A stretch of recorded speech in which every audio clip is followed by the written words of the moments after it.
Sindicato da Cultura.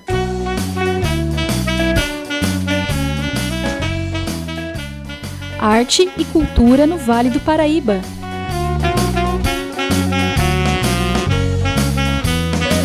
Sindicato da Cultura, edição número 223, indo ao ar aqui na Web Rádio CT, indiretamente do SINDI-CT, porque seguimos com distanciamento e fazendo justamente de casa, mas abrindo portas para lugares onde não chegaríamos possivelmente num período anterior assim, com essa facilidade, né? Nós estamos no SINDI-CT, o Sindicato Nacional dos Servidores Públicos Federais da área de Ciência e Tecnologia do setor aeroespacial, aqui em São José dos Campos, mandando para toda a galáxia essa edição número 223, certo? facebook.com/radioctface, você acessa e você consegue assistir todos os programas que estão indo ao ar por aqui. E também pelo youtube.com/radiocT. No YouTube é mais legal, você pega o botãozinho aí no seu canto inferior direito e se inscreve no nosso canal. Hoje sim, podemos dizer que estamos mais longe do que nunca tivemos, hein? Eu acho. Porque hoje nós estamos aqui com a presença de Jaider Esbel. Uma boa noite, Jaider, beleza? Ou boa tarde, né? Como diz o povo que está conectado aí, né? Eles falam bom dia, boa noite, boa tarde. Agora tem que falar todos, né? Vê em qualquer momento. Então...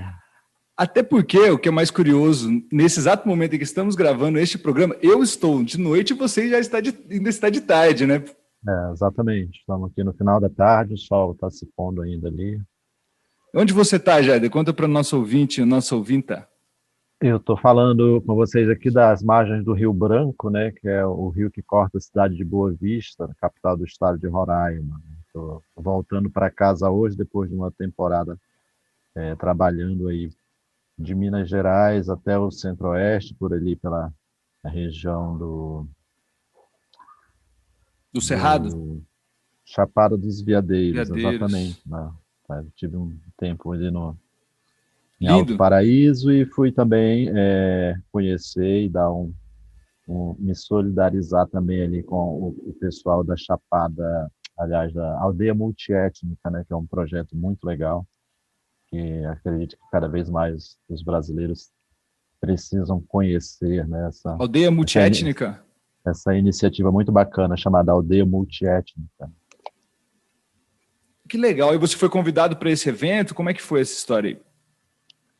Então, eu estou voltando, na verdade, do Festival Cura, que é um festival que já está na sua 5ª edição, lá na cidade de Belo Horizonte, né? A princípio, ele nasceu com esse propósito de ser um festival urbano, onde as ações principais estavam voltadas para a pintura de empenas, né? Eles convidam artistas, selecionam artistas, e esses artistas fazem uma pintura de uma obra numa fachada, numa lateral de um prédio que chama de empena, né? Então são prédios altos, grandes no centro de BH.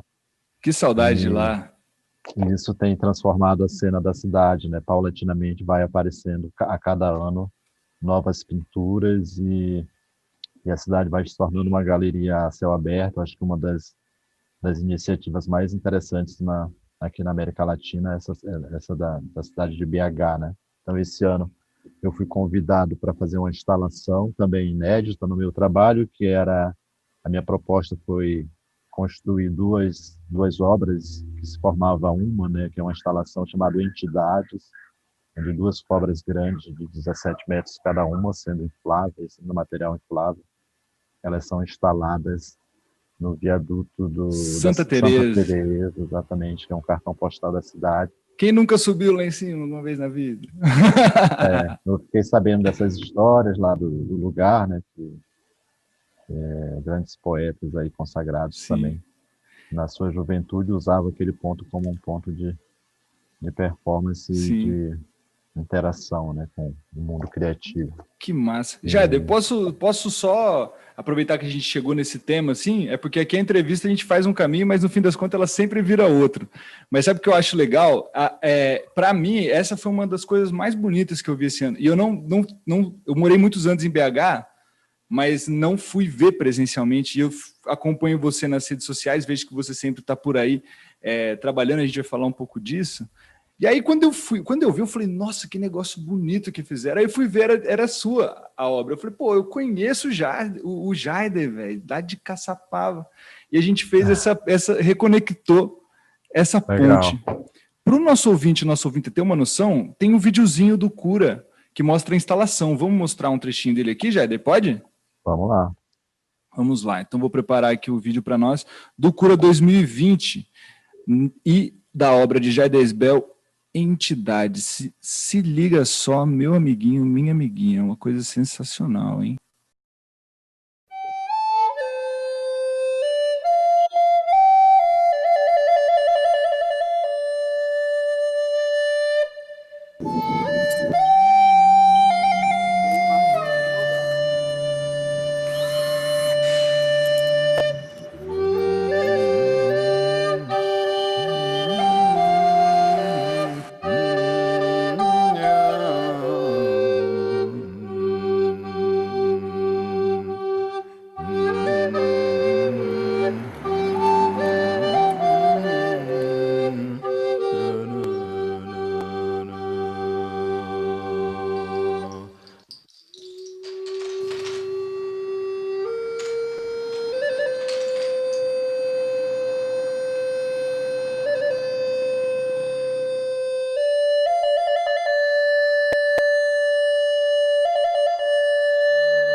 Que obra, hein, Jaider? Grande. Como é que foi para você essa história aí? Cara, foi uma descoberta, né? Assim, a gente sempre vai sentindo, né, a repercussão, vai sentindo aí um pouco essa temperatura do nosso trabalho no meio das pessoas e tal, mas de fato essa obra foi muito reveladora, assim, porque ela levou a gente para essa dimensão maior, né? Então, foi super, super comentado, a mídia toda se envolveu, cobriu a ocasião, deu um destaque, tudo. E é interessante também dizer que essa música, por exemplo, do vídeo, é uma música que eu trabalhei junto com a Dayara Tucano, né, que é uma artista que também estava lá no festival pintando uma empena, e eu também fiz parte da equipe de apoio dela. Então a gente trabalhou também um pouco dessa ideia da rede, né, que é um pouco a expectativa que eu tento buscar para o meu trabalho, né, que é conectar artistas indígenas que estão trabalhando também no mesmo sentido e trabalhar isso numa ideia de bloco, de um sistema mais consolidado, até para a gente ter mais força mesmo, né, de estar ocupando com mais vivacidade, com mais diversidade desses ambientes que ainda são muito restritivos, né, que são os palcos desses festivais, enfim, desse lugar da arte que a gente está aprendendo a alcançar pouco a pouco, né? Então, foi um feito muito bom, assim, gratificante, enquanto deixar bem clara mesmo a presença dos povos indígenas, não exatamente como algo do passado, algo fora do tempo, né? Mas alguém presente, com toda uma possibilidade de tecnologia mesmo, enquanto conhecimento que pode ser muito bem incorporada no meio dessa tecnologia toda moderna, high-tech, né, que se apresenta aí como a ideia da evolução, e estamos juntos. Então tem várias camadas de coisas boas, né, que foram trazidas com a instalação dessas obras, assim. E colocado bem no centro de uma metrópole, né? Tipo assim, um ambiente hostil, por assim dizer, né? Foi um ambiente, assim, um lugar bem forte, assim, imagético, né, da cidade. Muita gente mora ali na rua, naquela região ali, né? É um lugar de muito fluxo, né, onde as pessoas cruzam de manhã para trabalhar e voltam no final do dia, sempre aquela rotina e tal. Então, a obra quebrou um pouco isso, né, deu uma boa energizada naquele lugar, que é um lugar de resistência também, né? Um lugar onde os boêmios, a turma lá que está, até de uma certa forma, em situação de morador de rua também se encontram, enfim, essas minorias, essas periferias, de uma certa forma, foram contempladas também com isso, né? Então, para que fossem vistos, né? Percebidos por uma outra perspectiva. Então a obra ficou instalada vai ficar instalada até amanhã, dia 22. Então no dia 22, depois ela tira e provavelmente a gente deve expor em São Paulo e estamos tentando fazer aí uma mobilização para que ela seja exibida em outros locais, né, em outros lugares. Eu acredito que o Belo Horizontino vai ficar com saudade, com certeza, de entidades lá, porque, pô, ficou muito legal. Eu acho interessante uma coisa, Jardim, que olhando a sua trajetória, né, a gente se conheceu aqui em Caçapava, na Estação Casa Amarela, inclusive gravamos um programa com a Elda há uns anos atrás, e você pode conferir aí nos links a Elda Varanda Dunley, que é a dona da Casa Amarela lá, que faz a curadoria, né? Com o It Was Amazon, que é uma obra de menor porte sua, né? Com imagens. E também, antes de tudo, na verdade, você começou a entrar na arte pela literatura. Conta um pouco da sua trajetória, assim, pra gente. Então, eu sou da Raposa Serra do Sol, né? A minha região de origem é essa região que hoje foi demarcada, homologada, enfim, devolvida para os nossos parentes, que é o território Raposa Serra do Sol.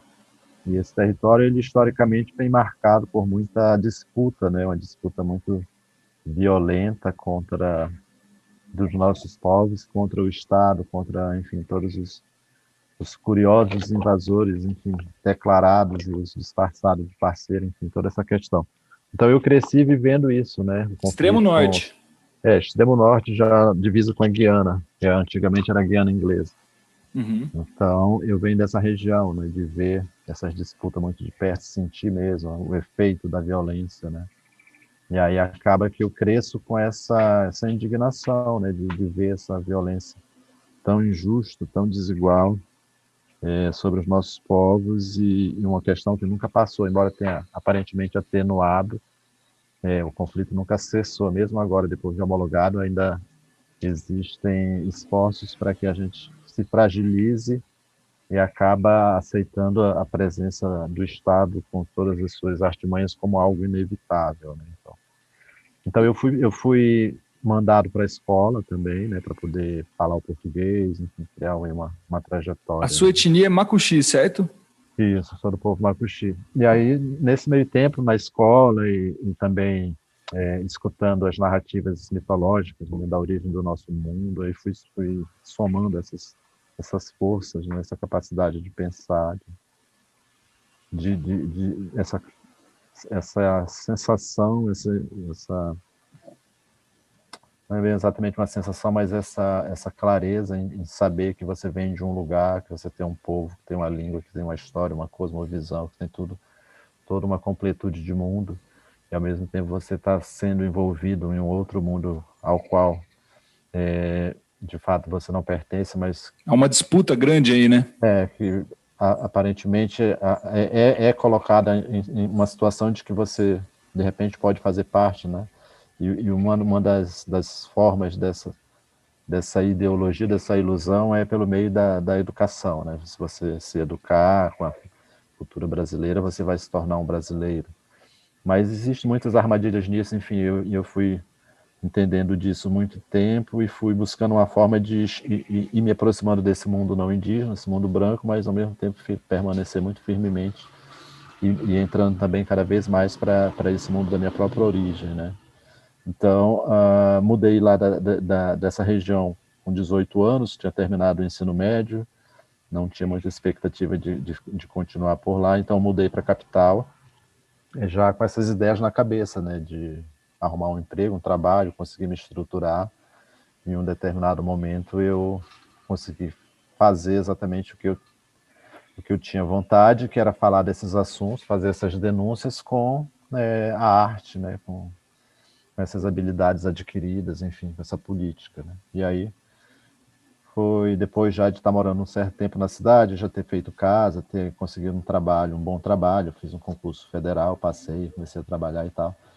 E aí fui focar ainda mais na minha produção. De modo geral, eu tenho desenhado e escrito muitas coisas desde sempre, né? Mas joguei muita coisa fora antes de entender assim, a grandeza disso também e entender isso como uma riqueza, né? Como, de uma certa forma, um Tem patrimônio. uma noção de arte um pouco mais produtiva antes disso, né?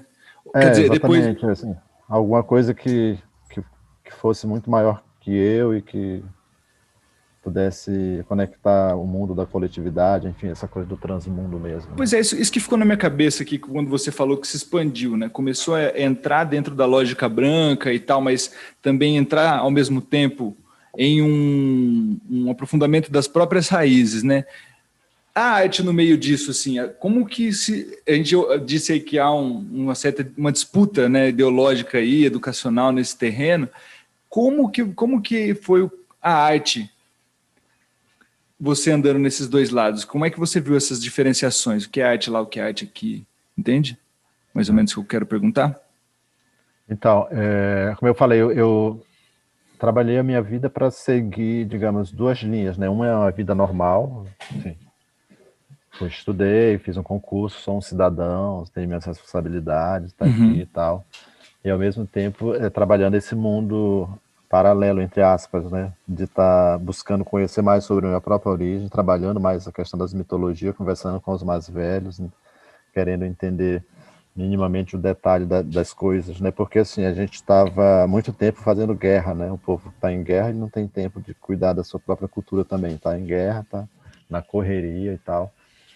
E aí tendo tempo basicamente para sobreviver e fugir dos ataques, se organizar, enfim, toda essa questão, de modo que você vai também, a sua cultura vai ficando para segundo, terceiro plano, né? Então, uma forma que eu achei de muito potente nessa palavra arte foi exatamente chamar a atenção dos meus próprios parentes, no sentido de chamar a atenção, de criar interesse deles por essa palavra e entender a capacidade que ela tem, né, essa estrutura tem de também fortalecer essa autoestima, né, de reavivar essa memória, esse gostinho de saber quem se é, de relembrar das histórias, enfim, de tornar os anciãos, os sabedores, os conhecedores, pessoas importantes novamente, né? Porque quando você está em movimento de guerra, de confusão, você basicamente está focado ali naquela faixa etária da sua vida, você tem um vigor físico, de uma jovialidade, então você está aplicado naquilo ali, e ao passo que você vai envelhecendo, você vai saindo de cena e vai ficando mais encostado, né? Então é uma ideia também de pegar esses anciãos que não estão de fato na linha de frente, mas fazer com que eles transmitam para nós esses saberes que eles têm, né? Que estão ali guardados, que estão sendo perdidos por falta dessa atenção e desse cuidado mesmo, né? Então, uma forma que eu consegui despertar isso, né? Essa curiosidade nos parentes e trabalhar essa questão dos saberes por meio da terceira idade, da geração dos sábios e tudo. E aí eu fui também me ligar nessa coisa do Macunaíma, né? Falei, bom, a gente tem parte da nossa cultura dispersa no mundo, fazem quase 100 anos que isso está rolando e tal. A gente nunca reivindicou nada, nunca reclamou isso e tal. Aí também busquei fazer essa parte, né, dessa reivindicação, nessa trajetória do Macunaíma na capa do livro do Mário de Andrade, tentar entender um pouco isso. E inclusive o seu primeiro livro, né? A gente vai Terreiro chegar lá. de Macunaíma. Nessa perspectiva de não só de atacar e tal, de dizer que é apropriação, que é cópia, roubo, essa coisa toda, mas ver uma perspectiva construtiva e positiva nessa trajetória, né? Então, a partir daí, em 2009, eu já estava começando a ter acesso à internet, né? E aí estava começando a me articular artisticamente também, porque, enfim, eu venho de uma cidade muito pequena, um vilarejo, uma aldeia. E lá não tem com quem conversar sobre arte, não tem quem me ensine. Então eu fui aprender isso muito na marra, né? Em toda a produção. O que é produzir, como é que faz para vender, fazer marketing, fazer toda essa cadeia mesmo do circuito artístico, né? Fui aprender isso muito sozinho, a partir da minha própria, desse meu próprio talento pictórico, de contar histórias, eu fui começando a construir isso, né? Então, Eu acessei a internet, fui pesquisar editais e encontrei um edital do Ministério da Cultura, falando de um prêmio para novos escritores e tal, e aí estava lá os créditos, o edital, tinham 5 bolsas para a região norte, 5 bolsas de 30 mil para disputar entre os escritores da região, dos 5 estados da região norte, né? Então, eu inscrevi o projeto já projeto do Macunaíma, né? Terreiro de Macunaíma, mitos, lendas e histórias em vivência, que eu queria investigar um pouco o que era que tinha de tradicional, de originário, nas práticas, nas palavras, no vocabulário, enfim, no meio da atualidade, né? Dessa cena mesclada de índio com não índio, que prevalece o não indígena, enfim. E aí eu fui selecionado, né? Para minha surpresa, na minha primeira investida, eu fui selecionado com essa bolsa. E aí eu me assustei assim também com isso, né? Foi quando a ficha caiu que o que eu produzia tinha uma certa qualidade, uma certa importância e que eu deveria ter, a partir dali, ter que cuidar disso, né? Então, a partir desse momento, eu começo a montar o meu acervo, né? Eu começo a guardar textos, guardar desenhos e nessa época também eu estava trabalhando alguma coisa com fotografia, com audiovisual, fazia vídeos de celular, tinha um amigo de trabalho que ele era da área de audiovisual, e aí a gente fez umas parcerias, produzimos alguns vídeos, e aí esse material eu fiz a minha estreia artística, né, em 2011 já, 2010, ganhei a bolsa, 2011 comecei a escrever o livro, e também fiz esse meu lançamento, né. E esse trabalho audiovisual a gente encontra onde, para poder assistir atualmente? Tem um canal meu no YouTube, que eu nunca mais nem usei, mas estão lá registrados vários vídeos, dá para acessar. Vai aparecer então um canal para o nosso ouvinte aí já clicar e ir lá dar uma conferida nessa estreia sua, né? Um canal Jair Drisbel que tem lá os produtos. Enfim, aí nesse meio tempo eu volto para Normandia, que é o município onde eu nasci, da Raposa Serra do Sol, e faço uma apresentação social para os meus parentes, familiares, colegas de escola, enfim, para a família, basicamente, né? Eu tinha mudado de lá, faziam 15 anos, voltei, aluguei um caminhão, botei as coisas tudo dentro, montei uma exposição e fiz uma chamada Mostra Jair Drisbel de Artes Integradas, né? Então, nessa época, eu levei o projeto do livro, que já estava escrito, não tinha lançado ainda, mas já estava pronto. Levei uma exposição de fotografias que eu fiz, os vídeos e a exposição de artes plásticas, né? Então, fiz essas 4 atividades durante 15 dias lá no município. Eu estava de férias do meu trabalho, enfim. E aí fiz essa minha apresentação, né? Bom, e aí eu chamei isso de artes, primeira mostra Jair Drisbel de Artes Integradas. Uhum. E aí, a partir daí, foi em outubro, aí vim para Boa Vista, consegui um espaço na Universidade Federal, fiz uma exposição aqui, aí já não parei mais, né? Aí a pintura ganhou muito mais dimensão, a literatura também, fui deixando a fotografia mais para segundo plano, o audiovisual também foi ganhando outro contorno, de modo que o que acaba prevalecendo mais é a parte pictórica, né, as pinturas e tal. Mas, de fato, eu gosto de mexer com tudo. De experimentar várias linguagens, né? Então, passei agora pelo cinema, tem um filme bacana aí que a gente fez no cinema com a equipe da Suíça, está estreando lá pela Europa em festivais, um filme chamado Amazônia Cosmos, que é um longa, né? Onde eu acabei sendo o personagem principal do filme, e o narrador também, então eu viajei bastante com a equipe para fazer esse filme. A gente chegou a visitar o Papa Francisco, levar lá as reivindicações e tal. É um filme muito bacana. E faz umas passagens pelo teatro também, tem trabalhado essa aproximação com a turma do teatro. Fiz teatro em São Paulo aí com a Yara Renault, que é uma pesquisadora do Eu vi ela cantar em Monteiro Lobato aqui uma vez, há uns anos atrás. Yara Renault. E aí eu na peça dela, eu vivi o próprio Macunaíma, né, e tal. Então, essa coisa da experimentação, né, de você estar ocupando um lugar que é um lugar do Macunaíma, né, que, enfim, essa entidade, aparentemente apartada da sua origem, sem nexo com uma outra realidade que não seja o mundo mitológico, literário, fantástico. Então você aparece assim, do nada em São Paulo, dizendo que é neto do Macunaíma, convidando as pessoas para vir para Roraima, conhecer outro olhar, conhecer outras realidades, outras dimensões disso, né? Então é um exercício muito gostoso, assim, que a gente vem, de uma certa forma, trabalhar esse desejo que tem, né? Da decolonização, Sim. de como ocupar outros espaços e tal, tarará. Então é uma trajetória muito, muito assim, baseada nisso, né? De estar observando essas chances, essas potências e estar trabalhando isso de uma certa forma com autonomia, né? Eu acho então, eu acho isso legal já desse movimento seu, assim, né? Está buscando vários lugares, buscando vários espaços. Como é que foi isso para você? Porque eu imagino que o aprendizado artístico, como você falou, antes de você ter a internet, ele rolava nos lugares mais próximos onde você conseguia chegar, certo? Como é que foi esse aprendizado, assim?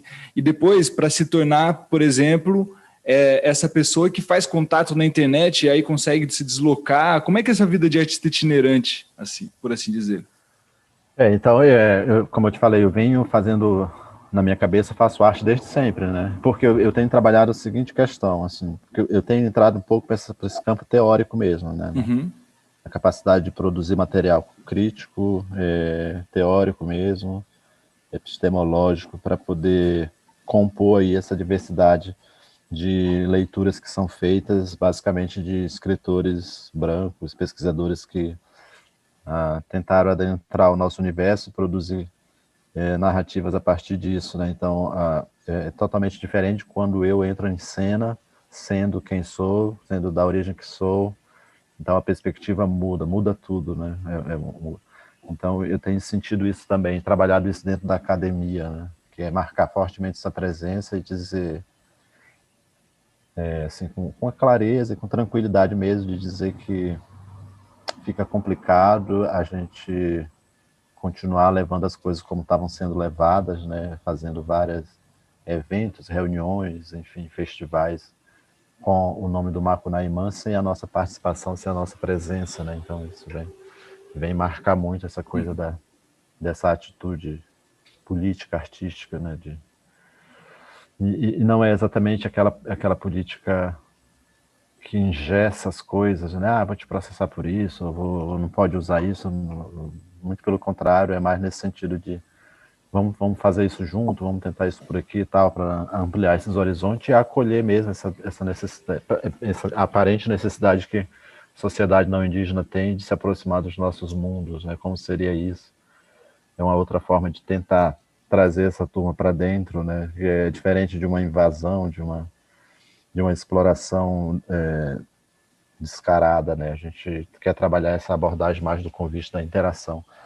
Então eu escrevi muitas histórias e mostrava para meus colegas de sala, fiz muitos desenhos também, textos bem legais, poemas, enfim, crônicas, e aí depois jogava isso tudo fora, né? Mostrava, eles gostavam muito, e aí falava, será que tem potência para ser escritor? Aí falava, você tá lindo, tá maravilhoso e tal, e eu pegava e rasgava, né? Rasguei muita coisa nesse exercício e tal. E aí, em 2009, a ficha começou a cair, e aí eu parei de jogar as coisas e comecei a guardar, né, esses originais, esses escritos e tal. E aí foi também esse prêmio foi muito importante para eu acreditar mais no meu talento, na minha capacidade, me aceitar mais também, que tem toda essa questão, né? Mas isso Se foi tudo muito entender rápido, artista também, né? Isso foi tudo muito rápido.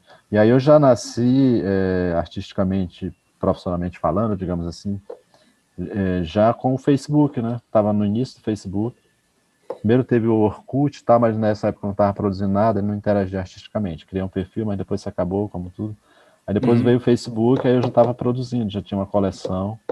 Aí eu comecei a me apresentar no Facebook, né? E aí eu consegui fazer uma rede boa. De uma certa forma foi uma interação também que inspirou muita gente aqui dos artistas aqui de Roraima, porque sempre tem os artistas mais antigos do que a gente, né? Embora, inclusive artistas indígenas que estavam trabalhando há muito mais tempo do que eu, mas dentro daquele universo muito isolado, solitário, meio na invisibilidade, né? E aí quando a ficha caiu mesmo, que eu já estava mais com essa pegada de pensar as curadorias, de pensar esses intercâmbios, esse horizonte maior, aí eu convido esses artistas indígenas que estavam trabalhando sozinho, avulso, tentaram se articular em movimento anteriormente também, fizeram alguma coisa, mas depois não foi para frente, a trabalhar as nossas questões intertribais, enfim, interétnicas, são os artistas de outros povos. E aí fui exercitando mais essa capacidade mesmo de coordenar, produzir, fazer as curadorias, escrever os textos curatoriais, enfim, fui exercitando mais essa prática. Que massa. Colocar essa experiência de vida na forma de texto e de ações, né, e tal.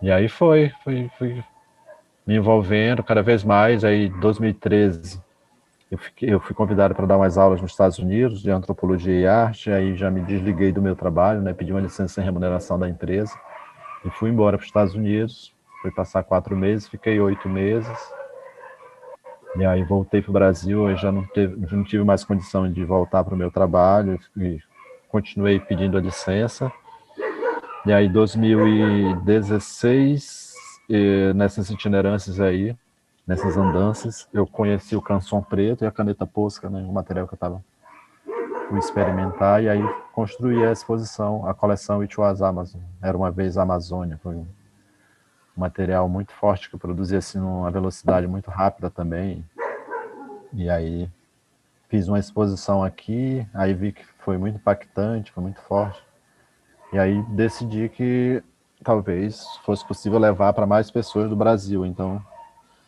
chegou aqui no Vale.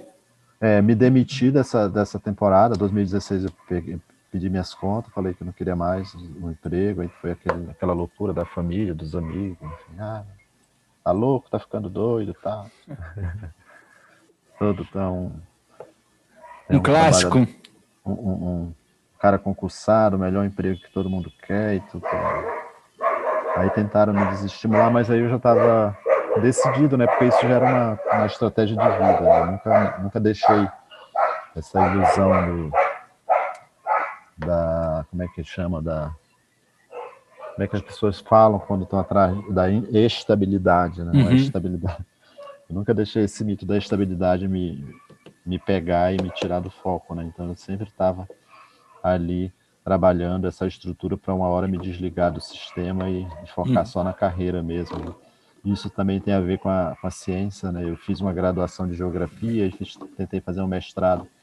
Meus professores não me quiseram porque eu enchi o saco deles, porque era imbativo, né? Eu não deixava que eles reproduzissem absurdos entre os meus colegas, e é claro que eu não fui aceito, né? Tentei 2 vezes, não consegui, e aí também não fiquei triste, nem desanimado. Eu fui focar na carreira e sabia que a relação com a ciência também ia se definir muito próximo, né? Então, fui para os Estados Unidos, voltei, me demiti, aí voltei e fui fazer a itinerância, né? Produzir a coleção, e aí estava totalmente livre já dessa coisa de trabalho. Já estava vivendo, me sustentando e sustentando a minha família com o dinheiro da arte, e aí fui fazer uma itinerância de 6 meses, né? Entrei pelo Maranhão, fiquei 6 meses rodando interior do Nordeste, conhecendo várias realidades também que eu não conhecia e não poderia conhecer se não tivesse feito isso, para ter uma dimensão maior da ideia de país mesmo, a variedade, as dificuldades, as potências. Então foi uma espécie também de investigação etnográfica, histórica, enfim, geográfica, né? Então conheci quilombos, várias outras aldeias, realidades, povoados, e isso me tornou cada vez mais envolvido, né, com essa magnitude das variedades culturais, enfim. E aí foi nessa vez que eu conheci a Elda, a gente fui bater lá em Caçapava, fizemos um trabalho muito legal por lá, ficamos parceiros mesmo até hoje, a exposição está rolando ainda e tal. E aí legal. Foi isso, né, foi reunindo essas experiências, né, esses deslocamentos, assim, porque mais uma coisa de deslocamento pessoal mesmo, que eu poderia muito bem ter ficado lá mesmo na Normandia, constituído uma família, tá por lá ainda que nem os meus colegas, pai de família, já avô, muito provavelmente. Mas aí eu quis que a minha vida fosse uma outra coisa, né? Isso é Aí legal. fui me dedicar a essa vida que eu queria construir, né? Eu queria assim, nada pronto, eu queria uma coisa que Que fosse massa. bem, bem construída mesmo, então fui. Aí produzi 3 encontros aqui em Roraima, chamado Encontro de Todos os Povos, né? Com essa perspectiva de reunir essas variedades culturais, essas potências, para mostrar para os próprios povos, para a gente mesmo, quanta riqueza a gente tem.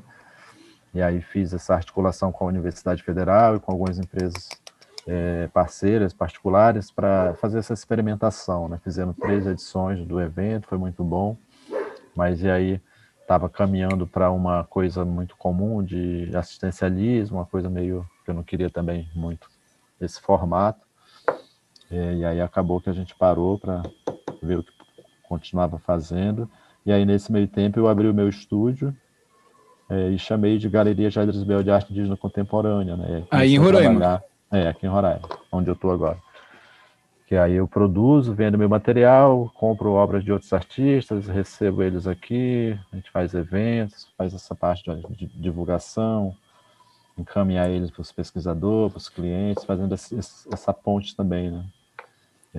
Também não é, a ideia não é uma representação clássica igual o mundo branco representa os artistas, não é exatamente isso, até porque a gente preza muito pela autonomia do artista, né? Que ele desenvolva suas relações, sua história Pois com o é. mundo e fique cada vez mais livre para trabalhar dentro do que eles querem, né? Isso me fez pensar aqui, assim, como você lida bem com a internet, no sentido também de ser um artista que explora diversas linguagens, mas também que consegue desenvolver essa rede de uma maneira produtiva, de criar cadeias produtivas. E não é de um formato padrão, porque aparentemente hoje, né, existe um modelo padrão de sucesso na internet, né? Você tem que fazer assim, até é o caminho das redes. No meu caso, como eu também sou músico, fico pensando nisso. Ah, tem que ser mais escutado, tem que jogar com o algoritmo, tem que não sei o quê. Mas eu vejo a forma como você leva o seu trabalho pela internet. Quem quiser pode acompanhar aí o Jair Bel nas redes que aparecem aí durante o programa e também dos links na descrição, mas de uma forma muito autêntica e assim consegue desembolar o seu trabalho. Conta pra gente um pouco dessa relação assim do artista com a internet e no seu caso específico. Ainda mais estando embasado em Roraima, né? Porque geralmente as coisas aqui no Brasil circulam na região sudeste, fora do eixo, né? Por assim Aham. dizer. Isso é interessante, porque assim, eu consegui estar certo que eu precisei sair do Brasil, né? Eu acho que esse caminho ele ainda é muito cruel, assim, com os artistas aqui da região descentralizada, né?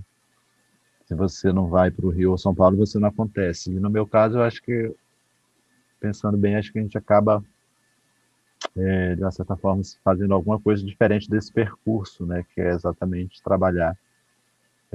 Primeiro, é trabalhar essa questão de base, né? O compromisso com a transparência em relação às comunidades, né? O que eu estou levando para o mundo, né? Quais são os assuntos, quais são as demandas, o que eu estou falando. Então, e antes disso, antes de sair para o mundo, a comunidade, os povos ficam sabendo, né?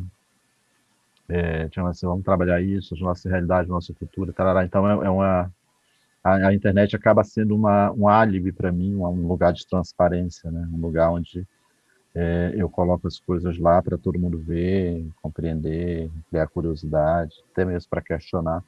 Mas, assim, e tem dado uma seriedade muito grande, porque eu tenho trabalhado essa dimensão, né? O trabalho dos artistas, ele deve ser, antes de qualquer coisa, uma ampliação do movimento indígena, né?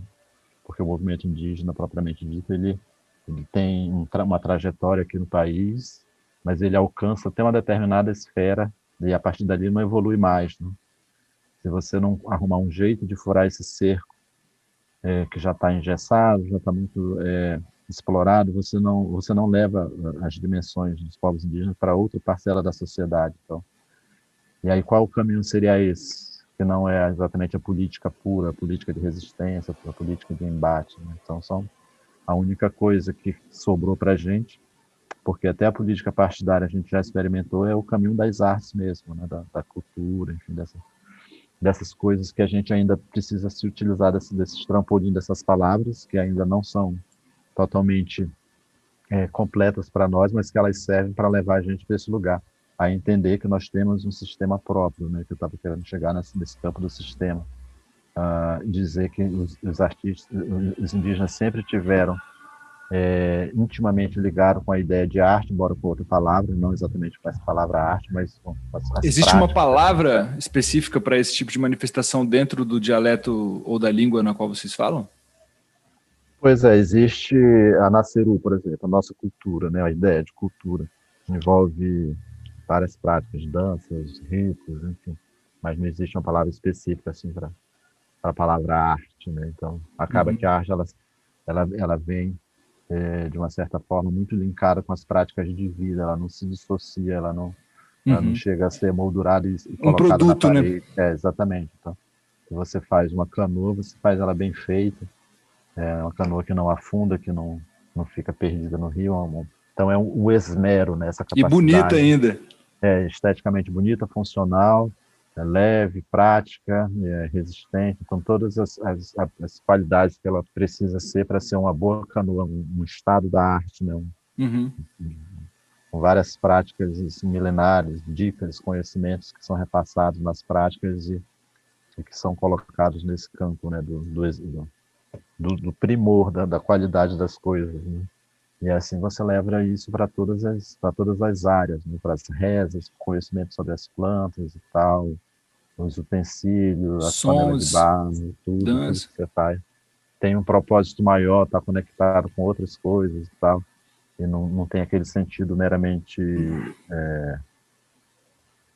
como é que se diz, contemplativo, essa coisa muito Utilitário, né? Vou fazer para isso, né? Eu acho isso exatamente. muito legal. Eu acho que esse pode ser a grande chave, né? A grande chave mesmo para a gente pensar a arte, né? Porque essa disputa entre a arte utilitária e a arte enquanto a cultura, a própria resistência, né? A forma de reverberar o seu povo, o seu passado, isso é muito interessante. Eu acho que isso aí pode ser a grande chave de mudança de pensamento para a gente ter uma arte mais inclusiva também, né? E mais acessível às pessoas. Então esse trabalho ele foi sendo construído com essas bases, né? Esse compromisso com os povos, um cuidado muito grande para não... Por exemplo, existe uma grande questão entre vários artistas indígenas que eles não acabam que não têm uma criatividade plástica maior, né? Eles estão naquela de reproduzir os grafismos, de reproduzir aquelas coisas que são complicadas de serem reproduzidas porque são de domínio da coletividade, né? Então eu não reproduzo grafismo do povo Macuxi, por exemplo. Todas as minhas obras elas têm uma característica muito, muito própria, né? Então eu assino meu material e isso vem trazer várias questões. Por exemplo, as pessoas perguntam, por exemplo, uma entrevista que eu concedi para o canal Arte 1, né, perguntando se as pinturas das entidades eram pinturas tradicionais. Eu falei que não chega a ser tradicional, até porque eu evito isso, mas eu fiz todo um trabalho de dieta, de escuta e sensibilização do meu próprio espírito para poder construir aquelas imagens no meu imaginário e depois aplicar elas na obra, né? Então, dizer que aquelas pinturas acabam se tornando pinturas Macuxi, porque eu sou Macuxi, estou vivo, estou produzindo, então isso dá uma outra dimensão para as questões de que os povos só fazem repetição, que não criam nada propriamente moderno, contemporâneo, atualizado, né? Então isso vem também colocar um freio nessas questões que ainda colocam a gente como povos do passado, né? Que não conseguiu atravessar o tempo e estar presente de uma forma minimamente igualitária a qualquer uma outra pessoa de qualquer lugar do mundo, né? Então é um trabalho muito bacana, assim, que a gente vem fazendo de diversas formas e precisa de um elemento chamado pesquisador não indígena para que ajude a gente a compreender isso, né? Porque acaba que eu entendo muito essa complexidade de mundo, entendo que esses mundos se encostaram e não vão se afastar, não tem como isolar mais o mundo branco nem o mundo indígena, eles vão dialogar aí nessa interatividade por muito tempo, muito provavelmente até se a gente não segurar a onda e o mundo se acabar, a gente vai se acabar junto. Então a gente já teve chance de ser exterminado e eu acho que não vai mais rolar da forma como pretendiam, né? Nesse sentido, a colonização ela acabou sendo falha, porque não deu conta de exterminar a nossa presença, a nossa ação e o nosso Resistência pensamento, total. né? Então são muitas dimensões assim que são levantadas nesse trabalho e que eu tenho buscado entender isso, né? Acompanhar um pouco isso, transformar isso em material literário também e colocar nas bibliotecas grandes aí para poder ter uma alternativa pelo menos, né? Porque existe uma queixa muito grande dos estudantes de arte, de educação mesmo, filosofia, enfim, todas as áreas, que não tem material produzido por indígenas, né?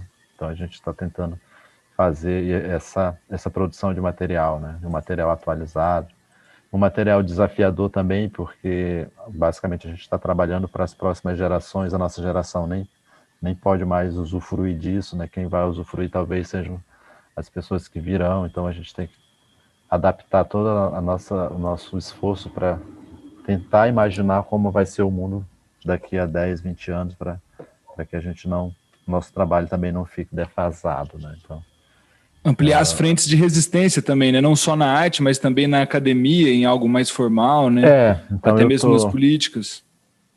Eu estou trabalhando muito, assim, acompanhando vários pesquisadores, especialmente antropólogos, né?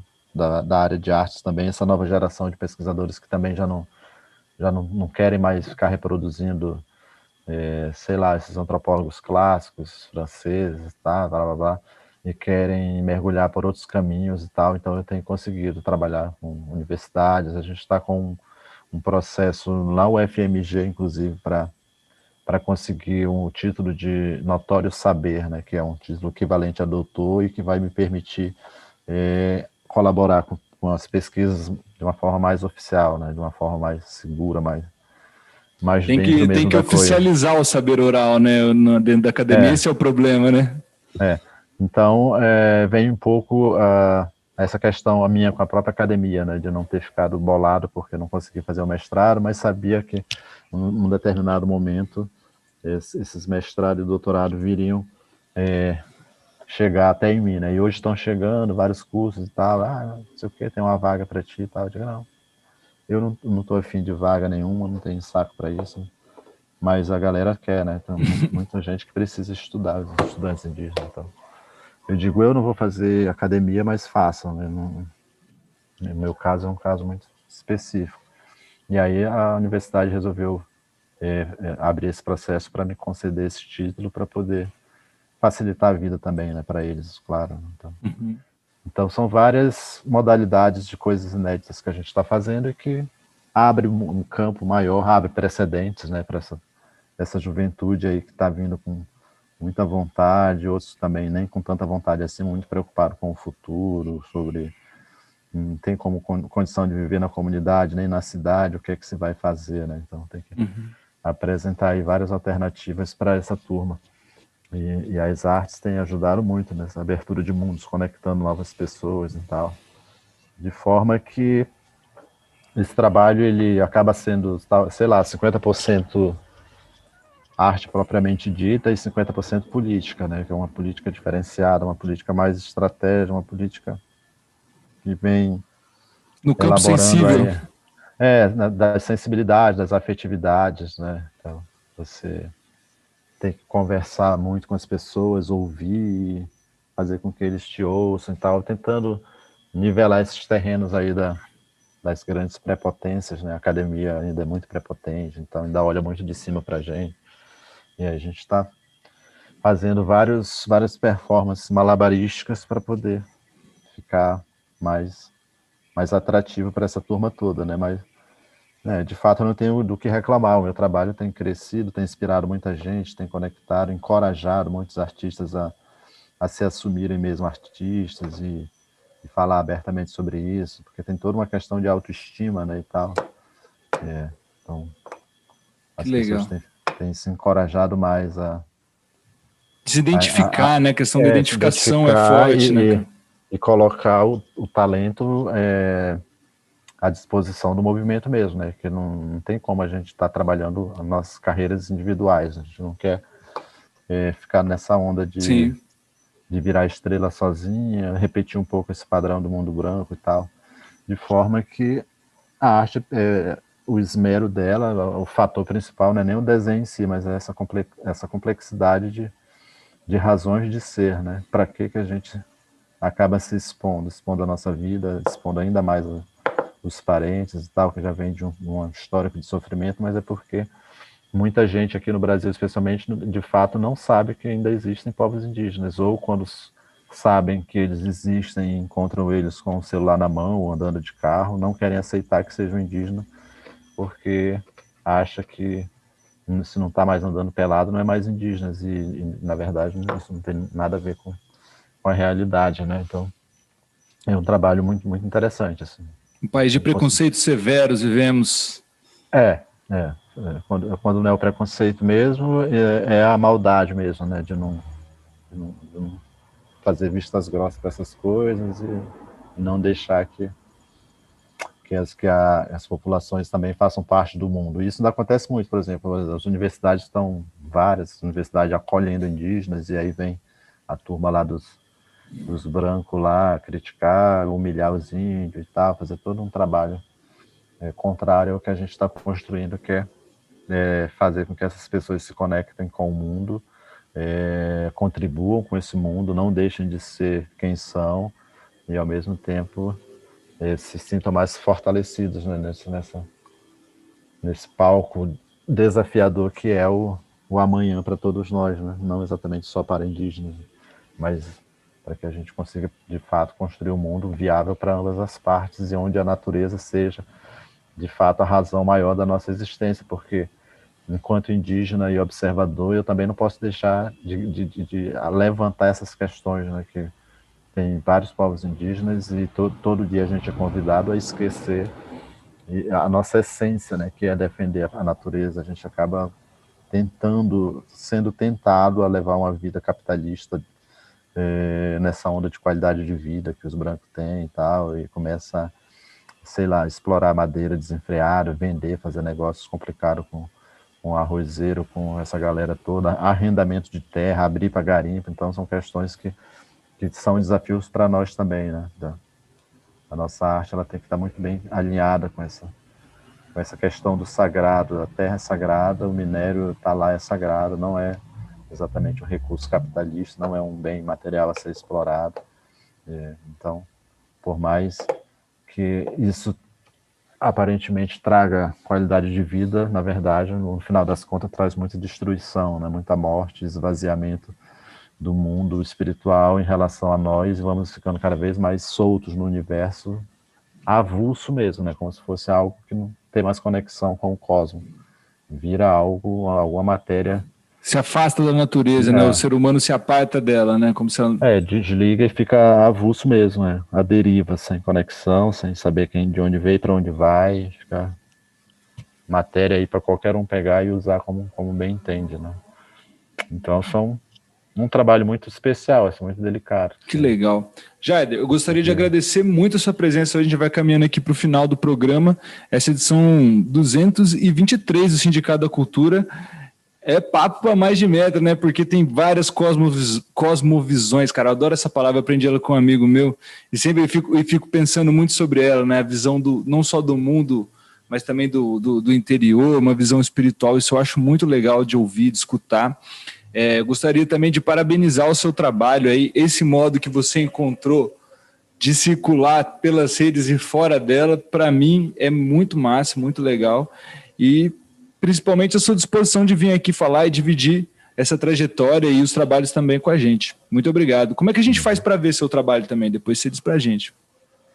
Cara, eu não tenho aquele sitezinho organizado, todo bonitinho, né? Mas assim, se você googar lá Jaider Esbel no Google, você vai ter uma enxurrada de desenho, publicações, vídeos e tal. Tá muito no Google mesmo. Tem o meu site, que é o jaideresbel.com.br, onde tem mais literatura, eu consigo reunir mais textos, tem algumas fotos, alguns vídeos.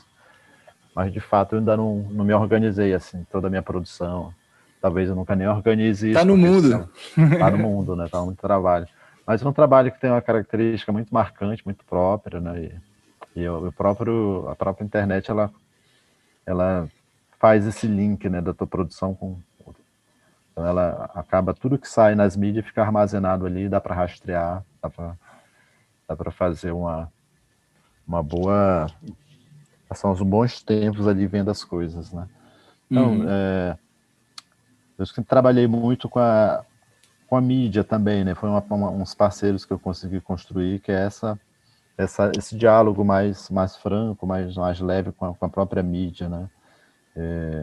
Eu tenho alguma habilidade jornalística também, né, sabe? De escrever, defender uma ideia e tarará, e a gente vai passeando por essas linguagens aí. E aí, acho que tenho muita sorte também, né? Acredito muito no destino maior da nossa vida, enfim, a gente nasceu, acho que predestinado mesmo para fazer isso, e quando isso acontece, a gente tem que saber lidar com isso da melhor forma possível, né? Com essa alegria, com esse lado positivo da vida, né? Acho que é fundamental falar disso. É o que eu sinto falta, né? Essa coisa de trabalhar mais esse campo afetivo mesmo, campo mais humano, sem muita técnica, né? Sem muito engessamento, sem muita frieza, né? E tal. E aí no meu Facebook eu construí boas relações, né? Relações de pessoas mesmo parceiras, interessadas, muito mais qualidade do que quantidade. Então eu fiquei muito no Facebook, por exemplo, eu não migrei para o Instagram, criei um perfil lá, mas para constar. Então as pessoas que estão mais interessadas mesmo nesse tipo de trabalho, elas vêm me procurar no Face. Se o assunto for mais longo, eu passo por e-mail. É uma forma também de não me perder muito nisso, né? Então é um pouco isso.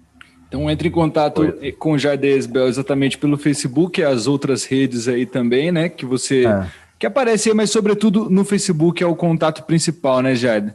Muito obrigado pela sua presença aqui mais uma vez, agradecendo. Admirador do seu trabalho, ele já não é de hoje também. E se você quiser deixar abraços, beijos, agora é a hora, porque rádio é bom de mandar beijo. Então, eu gosto de rádio, né? Não sei se eu tive um programa durante 4 anos numa rádio aqui em Roraima, uma rádio da igreja, chamado Sociedade Alternativa, né? Então essa é uma vontade também de infância, né? Quando eu era criança no interior, eu ficava escutando rádio com meu pai, e aí a galera ficava mandando recado pro garim, pro pai, achava aquilo muito fantástico, e aí cresci com essa Desperta a imaginação da gente, né? De trabalhar rádio, tive a oportunidade, constituí o programa, chamado Sociedade Alternativa, demorou 4 anos, também fiz uma boa rede e gosto demais, né? Tô tentando montar uma rádio aqui na galeria, uma web rádio. Opa, qualquer coisa conta com a gente. Dando desistir dessa iniciativa, né? Mas mandar um recado aí para o Brasil todo, né? O rádio é maravilhoso porque a gente nem imagina onde ele alcança. Mas é isso, dizer que os povos indígenas de fato existem, são ricos por natureza, uma riqueza que está muito além da riqueza material, né? Um outro tipo de riqueza, que é exatamente essa riqueza que falta no mundo, né? Esse algo não palpável, essa sabedoria maior de dialogar diretamente com os elementos da natureza e negociar a vida, porque tudo sempre muito negociado, né?